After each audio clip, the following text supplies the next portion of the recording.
Taste of Country Nights with Evan Paul on demand, season 2, episode 28 with Jason Aldean. Now, your wife recently had she fell and had an accident over in Switzerland. What exactly happened? And I said, well, let me see it. And she goes, I'm scared. My pinky's dangling. And I was like, yeah, I don't need to see that. Just hang on. Jason Aldean's got a great way of just being interviewed. He's funny. I love talking to Jason Aldean. I got him to admit a couple things in this as well.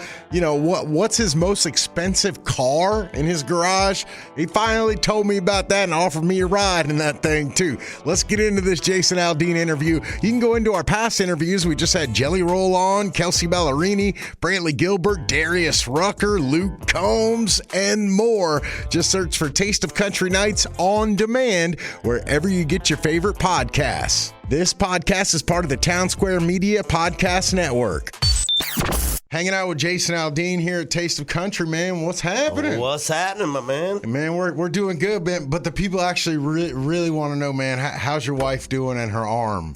She's good. It was her hand. It was sort of the bone in the back of her hand that runs down by the pinky, I guess. And so she's good. She's in a little cast for the next month. And she was walking out. We were taking a vacation over in Europe when, just trying to take a little vacation before the tour starts. And so walking down some steep stairs one day, and she had on like these chunky boots, like kind of combat boot things. And she kind of lost her balance. And she went down the steps a little bit, but her finger, she was holding on to the rail, and her finger just snapped back, and it broke that bone in her hand. So it's not crazy bad, but enough to where she needs a cast for a month, and then she should be fine. So. Okay, one time my wife fell and she broke her arm, and I'll never forget what she said right when she hit the ground. She was just like... What'd she say? It's your fault. No. I just heard her body slap, and then she just said, I fell. Do you remember what Brittany said? She didn't really say much. She just said, she just kind of bent over in pain, and she was just like... I don't know, she was just like, just to let me know that it hurt. And I said, well, let me see it. And she goes, I'm scared. My pinky's dangling. And I was like, yeah, I don't need to see that. Just hang on. let me go get somebody that might be able to help. So, but, she knew immediately that she had messed it up pretty bad. And so, but, luckily no surgery or anything like that. It's just a little cast for a month, and she should be good. How is Switzerland? Like, when you walk around there and you're not performing, do you get recognized? A little bit over there, but not nothing like here, So it was cool, man. It was really cool. And, anytime I'd only been over to Europe one other time. And when I went over there, I was playing shows. So I really didn't get a chance to experience any of it really that much. And so it was cool to go over there. We were over there for 10 days, went to Switzerland and Italy, and just spent 10 days over there, not having anything to do, just, getting to check it all out. And first time I'd ever done that. So it was really, really cool. Do you feel like you get to know your wife a little more when you get time away? No, I know. We know each other really pretty well. We know each other pretty well. But it was fun, man. We had a good time. Where have you heard Let Your Boys Be Country out in the wild? Have you heard it out anywhere? Out in the wild, I mean, I think for me, I hear it sometimes just randomly, like going into, a store, a Walmart, or like whatever, sometimes like these places you don't realize. I think we're so accustomed to just hearing background music playing in places, but sometimes I'll go in like the post office and it'll be playing. I'm like, oh, there we go, So yeah, you hear it in different places like that sometimes for sure. And it's still like cool. I love it. Yeah, man. It's better than not hearing it. You know what I mean? How long, you told me before that you hold on to songs like with demos and stuff for a while. How long did you hold on to that one before you were like, I'm going to cut it, I'm going to put it out? That one got pitched to me actually for the Highway Desperado record. So some songs sometimes will get pitched, like, for example, we had songs that got pitched for the Desperado record that kind of came in later that we had already filled those slots. Got it. So, but the songs are really good, and I don't want to lose them, so we put them in a pile to look at for the next record. So sometimes that happens, but Let Your Boys Be Country was one that came in kind of early for the Desperado record, and so we didn't have to sit on that one too long. It was one we cut right away. Okay. Tell me about, I'm going to show you a picture. Tell me about this night. That was great, man. That was at the ACM's after party. And I don't know, man. We were out in Frisco, and everybody was looking for some sort of after party to get into. And I don't know. We just kind of got on a little thread. Me, Kane Brown, Jelly Roll, and I'm like, what's going on? And so somebody found this bar right outside of town. And we show up at this bar and end up taking this thing over. And me, Kane, Jelly Roll, and Post Malone ended up playing beer pong all night in the middle of this thing. But it was so fun, man. And that's one of the things I love about, the award shows and those kind of things is it's not so much the show. I mean, the show is cool, but it's the stuff like that where you get to hang out with your boys and just kind of have some fun and things that we don't typically get to do a lot of throughout the year. So it was a good night, man. It was fun. When you pop on a group chat with you, Kane, and Jelly, are you creating it on that night, or is that already established group chat? I think we might have established that one that night, maybe. I mean, I know all those guys. We all know each other. So that night, we're just kind of calling around. Jelly was actually staying next to me at the hotel, so he was staying next door to me. So I'd already been hanging out with him, and then I was hanging out with Kane at the show. So it just kind of, I don't know, it just kind of happened that way. One hotel with you and Jelly Roll in it on the same floor. That's crazy. Yeah, well, they had like these little, I don't know, it's like these separate like little house things. And so we had one, and he was next to us on the golf course. It was awesome. So I was over there hanging out with him for most of the day on a couple of those days that I was out there. So. Okay. Yeah, it was good. How do you feel about like pop stars like Post Malone coming in the country? I think it depends. I think country music, to me, it seems like country's one of those things that, whenever somebody's career maybe is doing not as well as it once did, sometimes they always like to come over to country.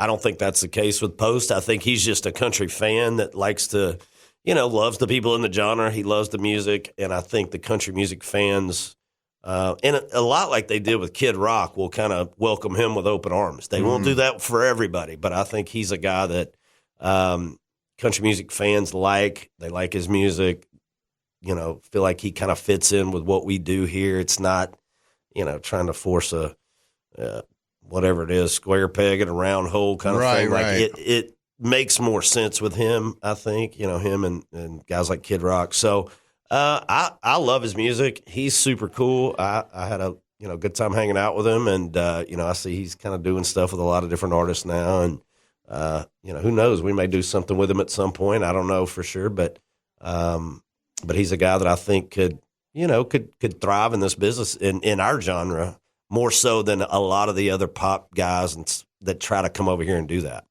Yeah, he's worked with what's he working with? Morgan Wallen, Blake Shelton. You got to be on his list. I mean, you're right there. I've been saying I wanted to do something with him for years. So, but I really just met him recently. So, who knows, man? I'm always a person that like the song has to be right. The idea of doing something when somebody's cool, but you got to have the right song too. So if we ever find that, I got his number. I'll send it to him and see what happens. But but I'd love to work with him. I mean, you could possibly could you dig through your old library of ones that you still have in your folder and apply it to Post Malone in a situation like this?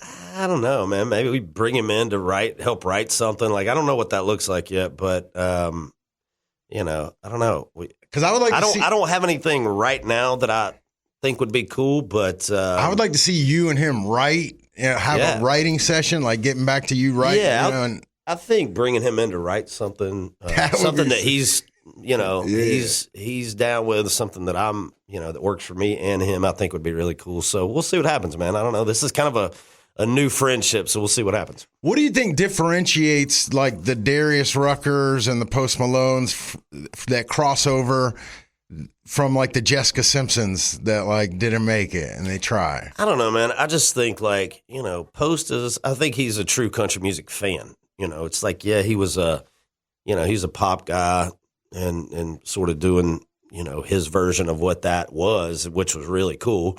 But I think underneath it all, I mean, he's from Texas. He's a country music guy, right? So he grew up liking country music, and I think it's not that far fetched. I think with Darius, it was the same thing. He was an actual country music fan. He grew up listening to that stuff, and he had a little bit of a background in that, and and I think that's a lot of it. It's not like you're trying to convince somebody you're something you're not. Like he's not trying to convince anybody he's a George Strait. I mean, he's not George Strait. He's Post Malone, but he does what he does, and he loves country music, and the artists that are in this in our genre, our format, respect him and like what he does too. So it's just it just makes sense, Dude, we're coming up on 20 years since Hicktown, bro. Yeah, we are. 20 years, man. Do you think you'll make it into the Country Music Hall of Fame? I don't know. I mean, that's not for me to decide. I feel like, is that something that I would love to happen? Obviously, yes. I mean, and I feel like when it comes to that stuff, I feel like you just have to do what you do, let your career and all those things kind of speak for itself, and then just hope that, if it's ever your time that, people, the votes come your way and people respect what you've done with your career. And, but that's not for me to decide. And so if it happens, cool. If it doesn't, that sucks, but it's been fun. You know what I mean? And did you ever dream you would have as much success? Like when you were putting out Hicktown, did you ever dream this big? No. Like, what was your ceiling when you were putting out Hicktown? Dude, I was starving. I mean, I was, had a brand new baby. My oldest daughter had just been born. Didn't have any money. So I wasn't thinking like long term. It was like, I need to get this song going just so I can generate some money to like keep from losing my house and be able to buy diapers and those kind of things. It was never, obviously I was hoping like, man, I get to do this. I just want to make a living being a musician and doing something I like to do. But for it to turn into what it has, I don't know. And maybe I was just kind of naive to the point of thinking that it could ever become this. I was very much small potatoes going, I need like $5,000. So I need to make $5,000 today. Somehow, how does this happen? It was more of that. It was like survival. Wow. Yeah. I didn't realize Big and Rich co-wrote that song. Dude, they co-wrote Hicktown. They co-wrote Why, which was my first number one, which was my second single. They co-wrote Amarillo Sky, which was my third single. And then John Rich, I think, was a co-writer on Johnny Cash, which was my fourth single. So John Rich wrote my first four singles, and Kenny, I think, was a writer on the first three, and he might have been on Johnny Cash as well. So. Did you interact with them? Yeah, those were my boys back in the day. So we were just, I used to go watch them do the Music Mafia stuff, and I kind of ran with some of those guys back in the day, and I used to write with John Rich. And so, yeah, I mean, I was those were my buddies, and so they were, they were hot at the time. John was writing. I mean, he was the hottest writer in town, and so we had a lot of these songs I was cutting demos on. And so, when I got my record deal, it was just like those demos became the album. Do you beef with John because y'all got bars across the street from each other? Nah, no beef. Okay. There's room for everybody. So let's see. If you could undo a trend or technology that's in the industry now, what would you do? Social media. Across the board. Get rid of it. Yes. Okay. I don't even need to That's going to be a very unpopular answer. But I just think social media, when used in the right way, is great, right? I mean, when it's used in the right way, it's amazing. But like anything, people take advantage of stuff and they turn it into something it wasn't intended to be. And it's just, to me, it's done. I don't know. I just think you see people, they just can't get out of their phones now. They're just, and they're so oblivious to what's going on in the outside world that it drives me crazy. So people wonder why I don't post any more than I do on Instagram and those kind of things. It's like I post, but it's like I don't live on that thing. So if I could get rid of something, it'd probably be that. Okay. Is there one Jason Aldean song that was a hit that at first you were like, I don't think this one? Big Green Tractor. What? Yeah. I mean, I thought the song was cool, and I cut it and I was like, yeah, this is cool. But I never To this day, that's my longest. That song was number one for 4 weeks, and I've never had another song stay for 4 weeks. And Michael Knox, my producer, was the one that sort of talked me into.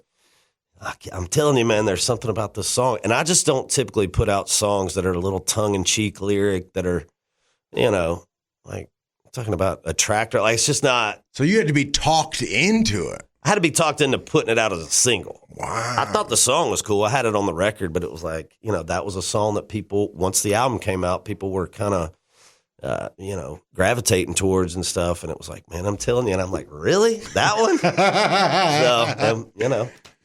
So, if we ask Memphis and Navy now what Daddy does for a job, what would each of them say? They know. They sing. You got to go sing. So they know that. I don't know that they know to what capacity, but they go out to shows. They see people there. They know when I go get on the bus, I got to go for a couple days to go sing, and then I'll be home. So they get it. Okay. Yeah.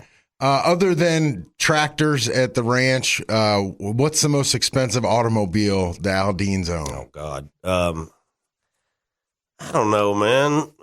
I mean, I got my truck, and then I have like a fun car. Yeah, It's a Ferrari. Yeah, yeah. But it's not like a brand new one. I actually bought it used, but I seen it though. I seen it in the background once in a while. It's cool. But yeah, my wife's a big car lover too. So she's we always have, some pretty cool cars. And I always have like my daily driver, which is my truck, and then my little fun car if it's nice outside and I want to rip around somewhere. Bring the Rari next time, man. I almost brought it today, actually. Stop it! Yeah. Come on, next man. time I'll bring it for you. I've never even gotten to sit in one. All right. Me either until I bought this thing. I got two more. Have you had a chance did you talk to Carrie Underwood after her house fire? I haven't, man. I just heard about that yesterday, and I haven't talked to her at all. And Mike, I've actually seen Mike since I've seen Carrie. Our kids play baseball against each other. Cool. So I saw Mike a couple times here in the last few months, and I need to reach out to him. But I just heard about this yesterday, so I'm glad everybody's okay and everybody's doing good. So, and what's next for you, man? 2024. Dude, we're doing finishing up the Rock the Country stuff. We got a few more shows on that, and then our tour kicks off in July and runs through October. So we're just getting geared up to do that, and everything kind of focusing on the tour right now, and probably start working on some new music sometime this year, going in the studio. A lot of these guys now, man, they just kind of cut songs all throughout the year and just drop them randomly all over the place. And we still kind of go in and, cut them a lot of them at once. Not all of them, but, we'll try to go in and cut 6 at a time or something. And so we'll be kind of going in and doing some of that stuff this year and getting another album ready. So, yeah. Sweet, man. Well, appreciate you coming by. Absolutely. Always fun to see you, man. You too, man. All right. As a bonus on this episode, we had a chance to sit down with Old Dominion via Zoom and got a chance to talk about their new song, Coming Home, among other things. Let's get into that one. How's it going? Pretty good, man. Can you tell me the story of Coming Home? No, I don't think so. We would, but What else you got? have a good one. No, we were in the studio. We had some planned time, and we had some songs that we wanted to start recording, and we were just kind of hanging out in the little lounge area, and our producer and songwriting partner, Shane McAnally, was in there with us and said he had the idea for this song, I Want to Kiss You Like I'm Coming Home from War, and we all got very excited about that idea and the kind of like energy and passion behind that statement. And Trevor just started playing some things on the guitar, and we all just kind of gravitated towards one of the things he was playing. He started just kind of like rolling out with these different phrases, and we all just kind of jumped in. And before we knew it, we had a song, and we were like, are we going to record this thing right now? And we went right in the studio and did it. Now, where was this harmonica that they grabbed? Was it a used one that you played? No, we sent out to the music store for. Okay, so they were like, we need a harmonica, and then you were just like, go to the music store, and someone got like a $5 harmonica. Yeah, we got a couple of them. We had a few. I tried a few different ones. Which ones felt better, and then went in there and did it. Wow. What was it like for you guys to learn something about this guy that you thought you knew? I got to say, it was very strange. Yeah. I mean, the number of times that we have been in a setting like this and someone goes, tell us something nobody knows about you, and it hasn't come up. And then he's like, yeah, I could go get me a harmonica. I could do this. It was weird. How many albums do you guys want to make, man? How many until you guys are like, until nobody's listening anymore, or until we're tired of hearing ourselves, it's fun. It's a really fulfilling, kind of endeavor to go in and create something like that. So it feeds us. So if it stops feeding us, we'll stop doing it. But it's really, really beautiful thing to be a part of. all right, people want to know tour riders are real hot now. What are some things that you guys require backstage? The only real thing that we require, I mean, obviously there's water and, but really the only thing that I've ever added, we added fresh flowers. We want fresh flowers in the dressing room, and that's the only thing really. Tea. Look at that. Like what? Like Tea and fresh flowers. All the rock star stuff. Yeah. Mm-hmm. It's very Old Dominion. I tell you, man, that's the most rock star thing I've ever heard. That's all we got. No cocaine, just flowers. Yeah. How do you guys decide on like what you're gonna get other your opening acts for like tour presents? We're terrible at that. We're really bad. We were really bad, and then one year we were really good. We got everyone like a really nice watch. But then after that, we went back to being really bad again. Yeah, it sucks. We suck at it, but it's always like kind of a last minute thing that we're like, oh gosh, we gotta make something happen. Okay, you guys are kind of veterans in the game now. Who's on your radar? It doesn't have to be a band, but like who's on your radar coming up right now that you're like, I'm gonna watch out for this person. Cameron Marlowe, man, he's been on a couple shows with us lately, and he's got a great voice. He's got great tunes, so I think he's going to do really well. Matthew, give up some tea. I think I'm kind of interested. You say they don't have to be bands, but I'm interested in seeing what some of these bands. There was obviously some new names on the list at the ACMs this year, and the Red Clay Strays are out there, and there's bands like Whiskey Myers, and there's a bunch of them out there that are starting to make some noise, and they've been around for a long time, like we did. They've really built a following, so we're always interested when there's another band that's kind of making some noise. Is it hard? Oh, sorry. For you guys to drop another album so close to the other one? Like, do you have like an overflowing amount of content, or is it like are you struggling to put something together right after this Memory Lane?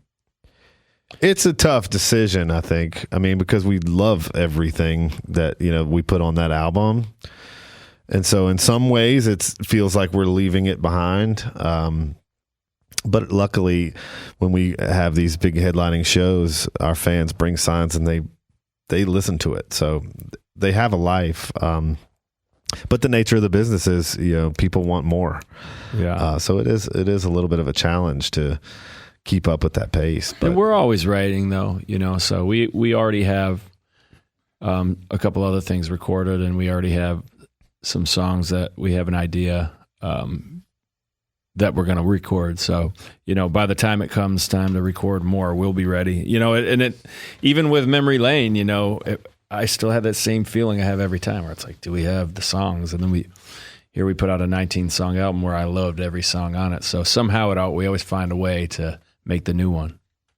Is there going to be a cover on this project?